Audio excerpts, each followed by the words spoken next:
Фурқан сүресі туралы хадистер мен түсіндірмелер. Ибн Аббас сол күні залым, әттең, дүниеде әлгі пайғамбармен бірге бір жолға түскенімде ғой. Қап, әттеген-ай, өзіме де обал жоқ. Пәленшені дос тұтпай-ақ қойсамшы. Маған жеткен тағылым насихатқа толы кітаптан мені алыстатып, адастырған сол деп аһ ұрып, бармағын шайнайды. Шүбәсіз, шайтан адамды азғырып, күнәға белшесінен батырады да, қысылтаяң күн туғанда өлмесең өрем қап деп тастап кете барады. Сол күні Алла елшісі де, уа, Раббым!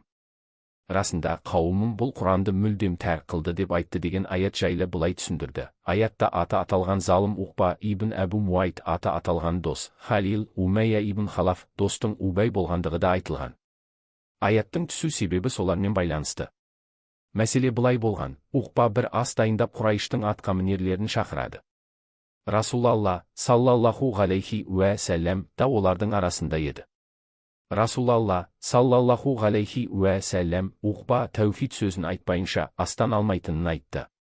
Уқба оның өтінішін орындайды. Сол кезде оның досы Умайя ибн Халаф немесе Убай оған келіп, сәби болдың ба? Деді. Уқба, жоқ, алайда үйімнен тамақ жемей кетуінен ұялдым деп жауап берді. Убай, олай болса, барып оның бетіне түкірмесең, мен де саған риза болмаймын. Деді. Уқба осы талабын оң қабылдап, оның айтқанын істеді. Соның жазасы ретінде Бәдір күні қолға түсіріліп асылды. Негізінде, бұл риуаяттың қайнар көзі көрсетілмеген. Алайда осы риуаятты Табари тәпсірінде Ибн Аббастың риуаяты ретінде көрсеткен. Сондай-ақ Әл-Уахиди Әсбабу Нузулда, Суюти Әд-Дуррул Мансурда жазған.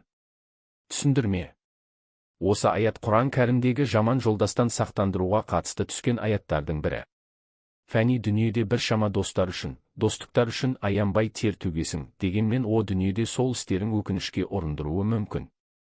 Аятта Алланың ризалығы қарастырылмаған достықтардың о дүниеде өкініш әкелетініне назар аудартуда. Ибн Аббас осы аяттың түсу себебін түсіндірген кезде, мәселеге қатысы жекелеген тұлғалардың атын атап, есте қалатындай, ұмытылмайтындай етіп түсіндірген. Қайталап өтейік, бір аяттың жеке тұлғаға қатысты түсуі ол аяттың үкімінің қияметке дейін жалпыға ортақ болуына кедергі емес. Себебі Құран барша мүминге, барлық кезеңге қатыстырып айтады. Ғалымдар, түсу себебінің жалпы болуы үкімінің жалпы болуына кедергі келтірмейді деген. Умайя ибн Халафтың сәби болдың ба деген сөзі, мұсылман болдың ба дегені. Өйткені мүшриктер о баста ардақты пайғамбарға сәби деп айтатын. Ибн әл-Әсирдің ән-Нихаясында айтуы бойынша, жахилият арабтары бір діннен шығып басқа дінге өткендерге сәби дейтін.